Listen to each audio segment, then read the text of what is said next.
بسم اللہ الرحمن الرحیم۔ السلام علیکم ڈیئر اسٹوڈنٹس، امید ہے آپ لوگ ٹھیک ہوں گے اور آپ لوگوں کی زندگی خوشیوں کے ساتھ گزر رہی ہوگی۔ آج جس شعر کی تشریح کے ساتھ حاضر خدمت ہوں تو وہ شعر بہت خوبصورت شعر ہے۔ دنیا کی بے ثباتی اور دنیا کے لٹ جانے کا جو شاعر نے جس طریقے اور جس انداز سے پیغام لوگوں تک پہنچایا ہے تو وہ قابل غور بات بھی ہے۔ جس طرح خواجہ عزیز الحسن مجذوب کی شاعری ہے تو وہ کہتے ہیں کہ جگہ جی لگانے کی دنیا نہیں ہے، جگہ جی لگانے کی دنیا نہیں ہے، یہ عبرت کی جا ہے تماشا نہیں ہے، جہاں میں ہے عبرت کی ہر سو نمونے، جہاں میں ہے عبرت کی ہر سو نمونے، مگر تجھ کو اندھا کیا رنگ و بو نے، کبھی غور سے بھی یہ دیکھا ہے تو نے، جو معمور تھے وہ محل اب ہیں سونے،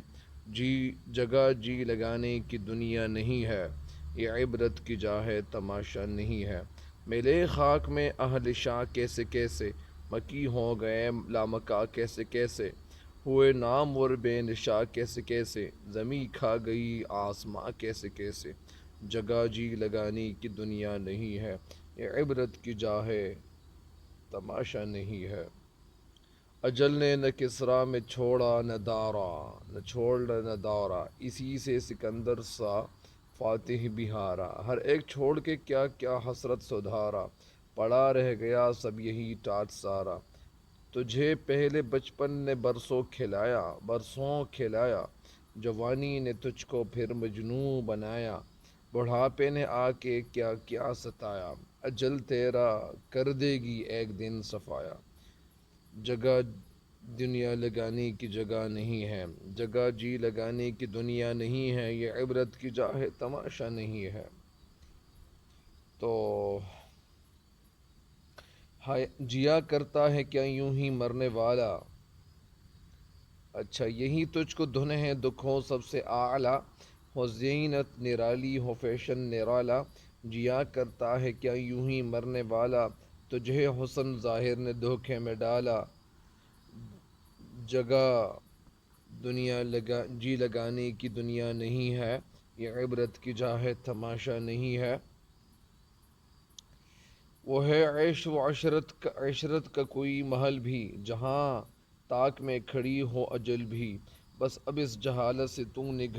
نکل بھی، یہ طرز معیشت اب اپنا بدل بھی، یہ دنیا یہ فانی ہے محبوب تجھ کو، ہوئی واہ کیا چیز مرغوب تجھ کو، نہیں عقل اتنی بھی مجذوب تجھ کو، سمجھ لینا اب چاہیے خوب تجھ کو، جگہ جی لگانے کی دنیا نہیں ہے، یہ عبرت کی جا ہے تماشا نہیں ہے، بڑھاپے سے پا کر پیام قضا بھی، نہ چونکا نہ جاگا نہ سنبھلا ذرا بھی، کوئی تیری غفلت کی ہے انتہا بھی، چھوڑ کر اپنے ہوشوں میں آ بھی، جگہ جی لگانے کی دنیا نہیں ہے، یہ عبرت کی جا ہے تماشا نہیں ہے، جب اس بزم سے چل دیے دوست اکثر اور اٹھتے چلے جا رہے ہیں برابر، ہر وقت پیش نظر ہیں یہ منظر، یہاں پر تیرا دل بہلتا ہے کیوں کر، جگہ جی لگانے کی دنیا نہیں ہے، یہ عبرت کی جا ہے تماشا نہیں ہے۔ تو یہ شعر آپ کے سامنے میں نے اس لیے پڑھ لیے تاکہ دنیا کی جو بے ثباتی ہیں اور دنیا کی جو زندگی ہے اس کے حوالے سے بہت ساری باتیں لوگوں نے لکھی ہوئی ہے، داناؤں نے بہت ساری باتیں لکھی ہوئی ہے، تو اہل دانا وہ لوگ ہوتے ہیں جو دنیا کی بے ثباتی کے حوالے سے ان کو بہت زیادہ علم ہوتا ہے، تو جس طرح ایک شاعر نے کیا خوب کہا ہے کہ دنیا کی بے ثباتی کے حوالے سے، اور وہ کہتے ہیں کہ ابھی میں دنیا سے جا رہا ہوں، یا اس طرح وہ کہتے ہیں ایک شاعر کہ وقتی طلوع دیکھا وقتی غروب دیکھا، وقتی طلوع دیکھا وقتی غروب دیکھا، اب فکر آخرت ہے دنیا کو خوب دیکھا،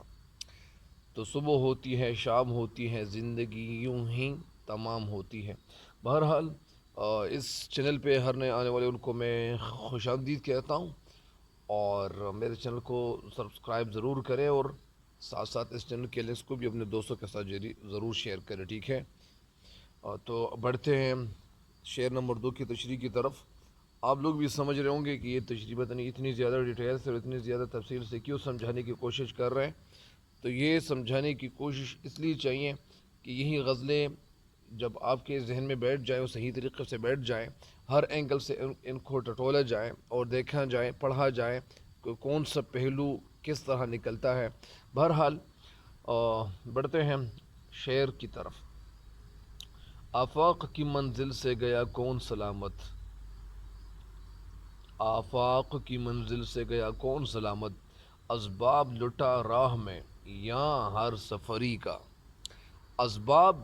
آفاق کے معنی دنیا، منزل سے گیا کون سلامت، سلامت محفوظ صحیح سلامت۔ اسباب کیسے کہتے ہیں؟ اسباب کا کیا مطلب ہے؟ اسباب کا مطلب ہے ساز و سامان۔ سفری کے معنی کیا ہے؟ یا کے معنی یہاں، اور سفری کے معنی ہے سفر کرنے والے یا مسافر۔ اس شعر کا مفہوم شاعر کیا بیان کرتے ہیں؟ شاعر اس شعر کا مفہوم کچھ اس طرح بیان کرتا ہے کہ دنیا کی یہ منزل، اس منزل سے کوئی بھی سلامتی کے ساتھ نہیں گزرا، یہ سلامتی کے ساتھ نہیں گزرا۔ یہ بڑا عمق والا یہ ایک لفظ ہے اور بڑا عمق رکھتا ہے یہ معنی۔ یہاں پر ہر مسافر کا ساز و سامان راستے ہی میں لٹ جاتا ہے۔ تو اس شعر کے کئی پہلو ہیں۔ ایک پہلو تو یہ بھی ہے، آسان لفظ میں آپ کو سمجھا دوں، ایک پہلو تو یہ بھی ہے کہ بہت سارے لوگ اس دنیا میں آتے ہیں، تشریف لاتے ہیں اور پھر خالی ہاتھ جاتے ہیں۔ تو اگر ان کے پاس اگر کوئی چیز موجود نہ ہو، مطلب ایک انسان اس دنیا میں آیا اور وہ اس دنیا سے خالی ہاتھ گیا،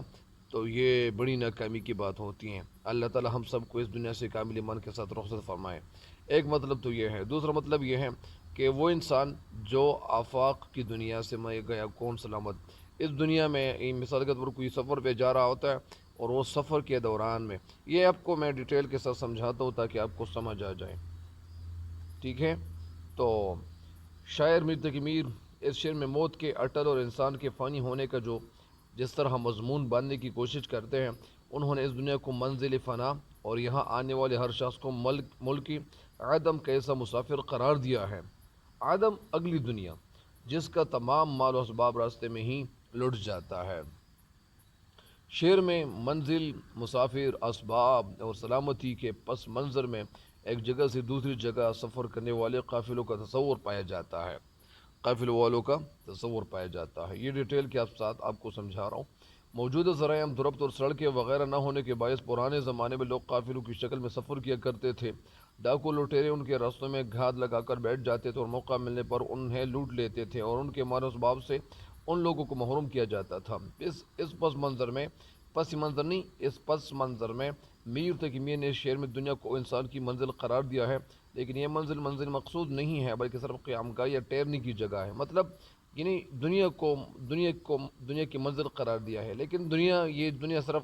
ٹھہرنے کی جگہ ہے۔ بالکل یہاں ہم تھوڑے وقت کے لیے یہاں پہ رہیں گے، اور پھر کیا کریں گے؟ پھر اللہ کے فضل و کرم سے آخرت کی طرف جائیں گے انشاءاللہ۔ جس طرح قافلہ اپنی منزل مقصود پر پہنچنے کے لیے راستے میں کئی مقامات پر عارضی پڑاؤ کرتا ہے۔ مثال کے طور پر جو قافلہ کہیں جا رہا ہوتا ہے، تو وہ قافلے پرانے دور میں لوگ قافلوں کی صورت میں جایا کرتے تھے، کاروان کی صورت میں جایا کرتے تھے، تو ان قافلوں پہ لوٹ مار بھی لوگ کرتے تھے، مطلب لوگ وہاں بیٹھے ہوئے ہوتے تھے اور ان قافلوں کو دیکھتے تو پھر ان پہ حملہ کرتے، دھاوا بولتے، اور ان کے پاس جتنا ساز و سامان ہوتا تھا تو وہ ان سے چھین لیتے تھے۔ تو ان لوگوں میں ایک واقعہ شیخ عبد القادر جیلانی کے حوالے سے بھی وہ آیا ہوا تھا۔ تو اسی وجہ سے اسی طرح انسان بھی اپنی آخری منزل، یعنی جس طرح قافلہ اپنی منزل مقصود پر پہنچنے کے لیے، منزل مقصود یعنی جس کا مقصد ہے، جس منزل تک پہنچنے کے لیے راستے میں کئی مقامات پر عارضی پڑاؤ کرتا ہے، اسی طرح انسان بھی اپنی آخری اور اصل منزل تک، مقصود تک پہنچنے کے لیے اس دنیا میں عارضی طور پر قیام کرتا ہے، یعنی زندگی گزارتا ہے۔ لیکن اس قیام کے دوران میں اس کا سارا مال و اسباب لٹ جاتا ہے، اور اسے خالی ہاتھ اپنی اصل اور آخری منزل مقصود کو جانا پڑتا ہے۔ یہ بڑی خطرناک قسم کی بات ہوتی ہے۔ اللہ تعالی ہم سب کو اس حالت سے اللہ تعالیٰ ہم سب کو بچائیں، کیونکہ اگر ہم اس دنیا میں آئے تھے اور جب خالی ہاتھ جب جائیں گے اور ایمان ہمارے پاس نہیں ہوگا تو پھر بڑی خطرناک بات ہے۔ اللہ تعالیٰ ہم سارے انسانوں کو اس دنیا سے کامل ایمان کے ساتھ رخصت فرمائیں، ہر کسی کو دعا دیتے جائیں۔ زندگی اس کا ایک پہلو تو یہ تھا، اس کا ایک پہلو یہ بھی ہے کہ زندگی کے اس سفر میں انسان کے لیے کئی کئی صورتیں ہوتی ہیں، کئی شکلیں ہوتی ہیں۔ ایک صورت تو یہ، ایک شکل تو یہ ہو سکتی ہے کہ اس دنیا میں جو بھی آتا ہے موت اسے راستے میں ہی کہیں نہ کہیں لوٹ لیتی ہے۔ یعنی اس کا دوسرا مطلب کیا ہے، مقصد یہ بھی ہے کہ انسان اس دنیا میں مثال کے طور پر یعنی زندگی کہ اس سفر میں انسان کے لوٹنے کی کئی صورتیں ہو سکتی ہیں، یعنی یہ انسان کی زندگی کئی طور طریقوں سے لوٹا جا سکتا ہے، اس انسان کو لوٹا جا سکتا ہے، اس انسان کی زندگی کو ختم کیا جا سکتا ہے۔ ایک صورت تو یہ ہو سکتی ہے کہ اس دنیا میں جو بھی آتا ہے اور موت اسے راستے میں کہیں نہ کہیں لوٹ لیتی ہے، یعنی اس پہ حملہ کرتی ہے اور ختم کرتی ہے۔ گویا جو بھی یہاں آیا موت کے ہاتھوں لٹ کر اور اپنی جان گنوا کر یہاں سے گیا، یعنی جو انسان بھی یہاں آیا تو وہ اپنی جان گنوا دیتا ہے اور وہ اس دنیا سے چلا جاتا ہے۔ دراصل اس دنیا میں حیاتی انسانی کی یہی حقیقت ہے، اور یہی اصل میں یہی حقیقت بھی یہی ہے، لیکن ہم لوگ پتہ نہیں کن کاموں میں، کن بکھیڑوں میں، کن الجھنوں میں سے پھنس چکے ہیں کہ ہمیں تو صرف دنیا کی زندگی دکھائی دے رہی ہے لیکن آخرت کی فکر لوگ کر نہیں رہے۔ اللہ خیر کرے کہ جو انسان بھی یہاں پہ ادا ہوتا ہے وہ کچھ عرصہ اس دنیا میں رہ کر، اس عالم و رنگ و بو میں، اس دنیا کی رنگینی میں زندگی گزارنے کے بعد وہاں چلا جاتا ہے، یعنی آخرت کی طرف چلا جاتا ہے جہاں سے لوٹ کر آج تک کوئی نہیں آ سکا۔ یعنی جو انسان یہاں آیا ہے تو وہ اس دنیا سے چلا جاتا ہے، لیکن بہت سارے انسان ایسے بھی ہوتے ہیں کہ اس دنیا کی رنگینی میں اس طرح پھنس جاتے ہیں، یا گاڑیوں بنگلوں میں اس طرح پھنس جاتے ہیں، پیسے بٹورنے میں، پیسے جمع کرنے میں اس طرح پھنس جاتے ہیں کہ اس کو اس دنیا سے بالکل یعنی مطلب یعنی جگہ نہیں مل رہی، اور وہ اس دنیا میں بڑا غرق ہو جاتا ہے، مطلب یعنی وہ بہت زیادہ مشغول ہو جاتا ہے۔ حیات انسانی کی اس حقیقت کے پیچھے صورت موت کے اٹل ہونے کا اصول کار فرما ہے کہ یہاں ہر ذی روح یعنی جو انسان آتا ہے تو وہ موت کا ذائقہ چکھنا ضرور ہے، ان کو چکھنا ضرور ہے، یعنی وہ ضرور مرے گا۔ یہ اصول ہر انسان کے لیے یکساں ہے، ایک ہی طرح ہے، یعنی اس میں کوئی اونچ نیچ نہیں ہے، اور ہر انسان اس دنیا سے ضرور جائے گا، اور اس میں کسی بڑے چھوٹے یا امیر غریب یا ادنا فقیر کمزور جیسے بھی یعنی اور پیغمبر یا ولی کسی کو بھی استثناء حاصل نہیں ہے، یعنی کسی کو بھی بخشا نہیں گیا ہے۔ وہ جو بھی آیا ہے یا جو بھی آتا ہے وہ ضرور اس دنیا سے جائے گا۔ یہ الگ بات ہے کہ کوئی پہلے رخصت ہو جاتا ہے اور کوئی بعد میں، یعنی یہ تو الگ بات ہے کہ کوئی انسان بعد میں آتا ہے اس دنیا سے چلا جاتا ہے، اور کوئی انسان اس دنیا سے یعنی بعد میں جاتا ہے، کوئی پہلے جاتا ہے کوئی بعد میں جاتا ہے۔ بہت سارے لوگ ایسے بھی ہوتے ہیں کہ وہ جو دادا ہوتا ہے وہ دادا زندہ رہتے ہیں لیکن ان کا نواسہ چلا جاتا ہے، والد زندہ رہتا ہے، بچے ان کے فوت ہو جاتے اور چلے جاتے ہیں۔ تو یہ دنیا کا ایک سسٹم ہے، ایک نظام ہے، اور یہ اللہ تعالیٰ اس طرح چلا رہا ہے۔ اللہ تعالیٰ اپنے کاموں سے بے خبر تو نہیں ہے، اللہ تعالیٰ کو واقعی صحیح علم ہے، اور ہمارے پاس کیا علم ہے، ہم تو کچھ بھی نہیں رکھتے اپنے پاس، ہمارے ذہن میں کیا چیز ہے۔ تو اصل میں اللہ تعالیٰ اس سسٹم کو جس طرح چلا رہا ہے تو یہ اللہ تعالیٰ کو اختیار ہے، اور اللہ تعالیٰ بے شک جانتا ہے، اللہ تعالیٰ کو علم ہے، اور جس طریقے سے بھی چلا رہا ہے بڑی خوب طریقے سے اللہ تعالیٰ چلا رہا ہے۔ تو یہ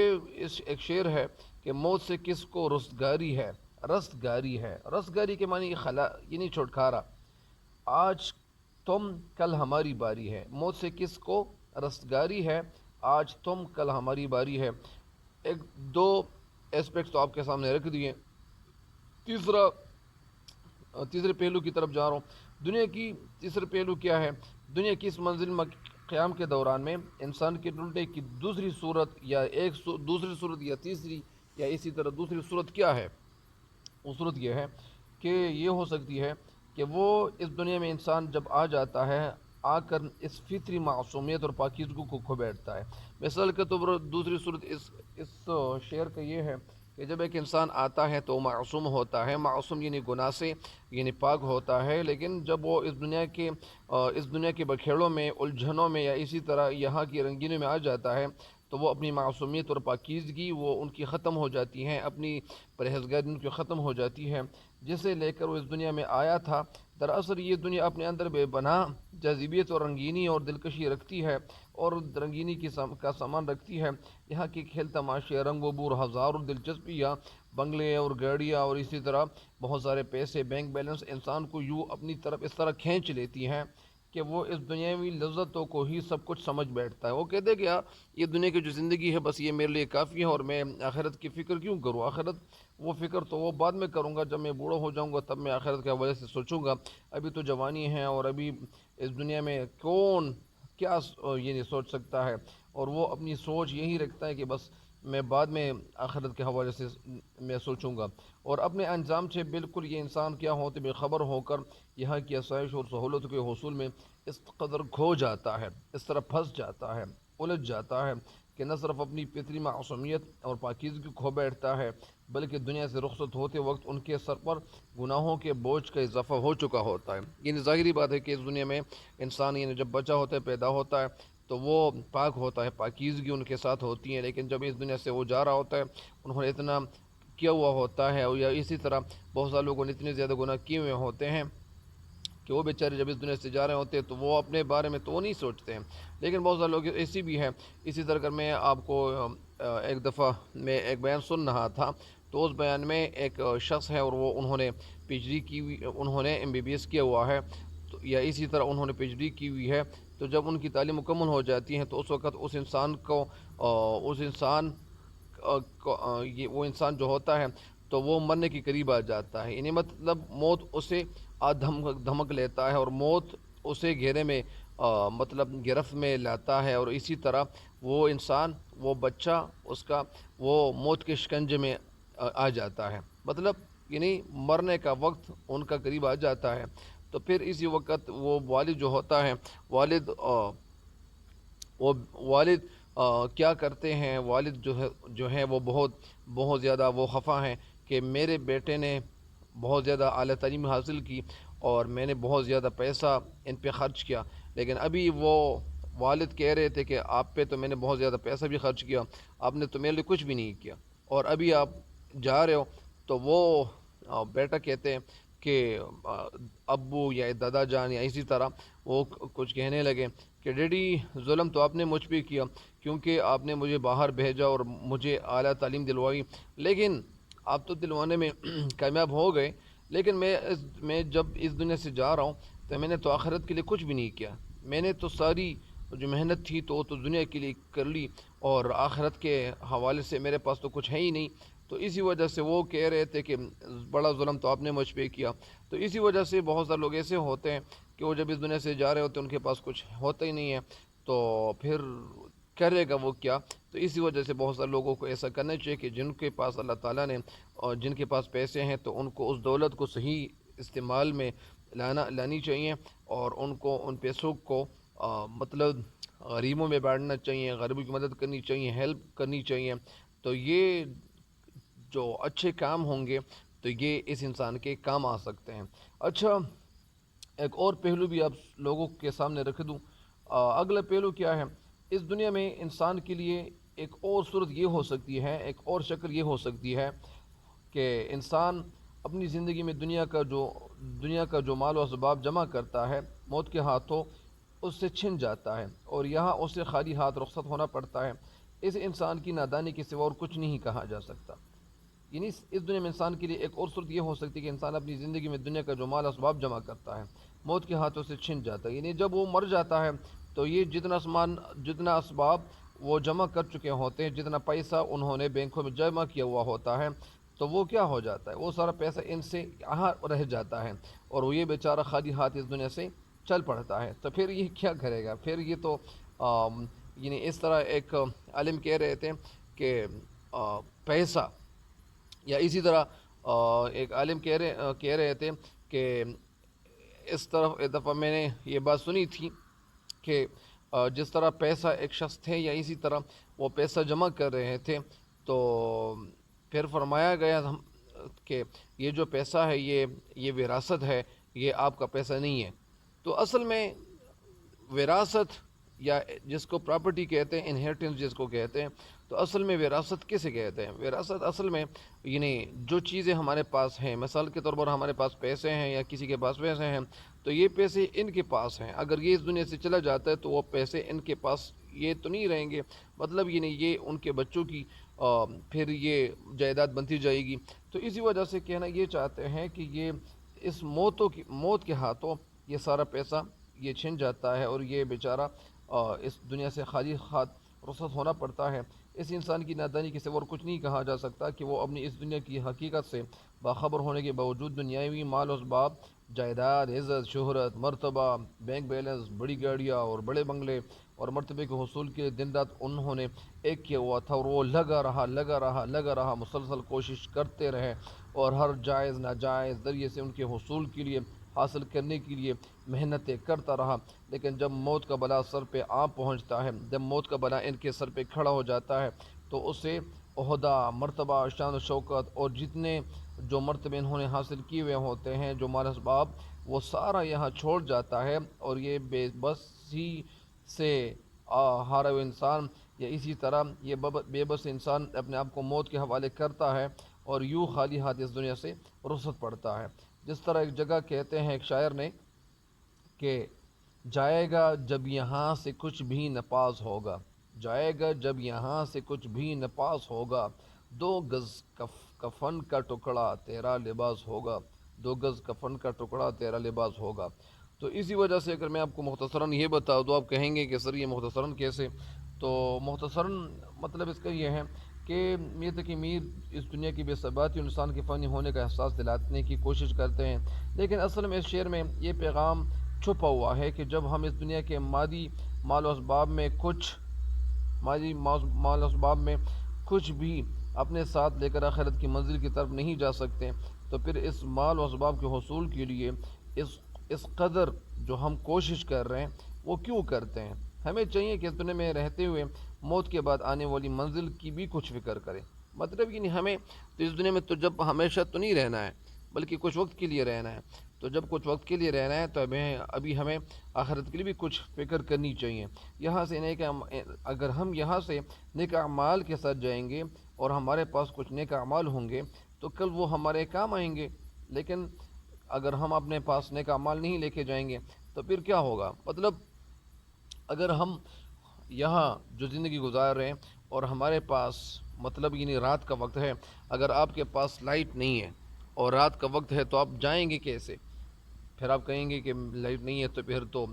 پھر چاند کی روشنی ہوگی، کچھ اور بھی ہوگا۔ لیکن جب آپ کے پاس لائٹ نہیں ہے، کوئی بھی چیز نہیں ہے، تو جب آپ رات کی تاریک میں نہیں جا سکیں گے۔ تو اسی وجہ سے آخرت کی جو لمبی سفر، آخرت کا جو لمبا سفر ہے یا طویل سفر پہ جب جائیں گے تو وہاں تو لائٹ نہیں ہوگا، مطلب یعنی نیک اعمال ہمارے کام نہیں آئیں، نیک اعمال ہمارے پاس نہیں ہوں گے تو ہمارے کام آئے گا کیا؟ یعنی وہ جگہ کیا ہوگی؟ وہ پھر انسان پھر خسارے میں پڑا ہوگا اور پھر بہت بہت زیادہ، یعنی وہ کیا ہوگا؟ پشیمان ہوگا، لیکن اس وقت کچھ بھی نہیں کیا جا سکے گا، کیونکہ اس دنیا کی اگر کچھ حقیقت ہے تو وہ کیا ہے؟ وہ صرف اس قدر ہے، جگہ جی لگانے کی دنیا نہیں ہے، جگہ جی لگانے کی دنیا نہیں ہے، یہ عبرت کی جا ہے تماشا نہیں ہے، یہ عبرت کی جا ہے تماشا نہیں ہے۔ عبرت کی جمع عبر ہے۔ مجھے امید ہے کہ آپ اس شعر کی تشریح سے انشاءاللہ استفادہ ضرور کریں گے، فائدہ ضرور اٹھائیں گے، لیکن اس شعر کی تشریح زیادہ تفصیل کے ساتھ اس لیے کی، اور ساتھ ساتھ انشاءاللہ اور اشعار کی تشریح بھی کروں گا تاکہ آپ کے ذہن میں اس شعر کی جو حقیقت ہے، جو چاہتے ہیں شاعر، وہ سارا سب کچھ بیٹھ جائے۔ ایک شعر کی تشریح تقریباً 14-15 طریقوں سے، بہت سارے طریقوں سے کی جا سکتی ہے، لیکن بس مطلب کی طرف بھی توجہ دینی چاہیے۔ آپ کے لیے اگر آپ نے صرف ایک پہلو یا 2 پہلو بھی بیان کر لیے تو آپ کے لیے کافی ہوں گے، ایک پہلو بھی آپ کے لیے کافی ہو سکتی ہے، یا جو میں نے آخر میں جو کچھ بتایا تو یہی بھی آپ کے لیے کافی ہو سکتا ہے، لیکن اسی وجہ سے آپ لوگوں کے لیے زیادہ تفصیل میں جانا ضروری تھا تاکہ یہ شعر آپ کے ذہن میں صحیح طریقے سے بیٹھ جائیں، اس شعر کی تشریح بیٹھ جائیں۔ تب تک کے لیے میں اجازت چاہتا ہوں۔ اللہ تعالی ہم سب کو اس دنیا سے قابل ایمان کے ساتھ رخصت فرمائیں، اور روزانہ کم از کم کچھ نہ کچھ تلاوت ضرور کریں، 5 وقت نماز پڑھنے کی جستجو ضرور کریں، کوشش ضرور کریں، کیونکہ جب ہمارے پاس کچھ نہیں ہوگا تو پھر ہم کریں گے کیا؟ اللہ تعالیٰ کی رحمت حاصل کرنے کے لیے، اللہ تعالیٰ کی محبت اور اللہ تعالیٰ کا قرب حاصل کرنے کے لیے ہمیں جس طرح ایک کام میں یعنی مطلب مجبور ہونا پڑتا ہے، جب ہم کبھی ایک کام کریں گے کبھی دوسرے کام کریں گے، یا اسی طرح دنیا کی جو زندگی ہوتی ہے یہ گزرتی جائے گی، اور ہم لوگ اس دنیا میں پھر کیا کریں گے؟ مطلب جب ہمارا وقت قریب ہوگا، مرنے کے وقت مرنے کا وقت قریب آئے گا، تو پھر ہم کریں گے کیا؟ تو اسی وجہ سے ہمیں سوچنا چاہیے، اور اپنی زندگی کے حوالے سے سوچنا ضرور چاہیے، اپنے بچوں کے حوالے سے سوچنا ضرور چاہیے۔ صرف پیسہ کمانا وہ سب کچھ نہیں ہے، یعنی پیسہ کمانا تو بہت کچھ ہے، بہت پیسہ بہت کچھ ہے، لیکن سب کچھ نہیں ہے، ٹھیک ہے؟ تو آپ لوگ مجھے بھی دعا میں یاد رکھیں، تب تک کے لیے اجازت چاہتا ہوں، مجھے بھی دعا میں یاد رکھیں، ٹھیک ہے؟ اللہ نگہبان۔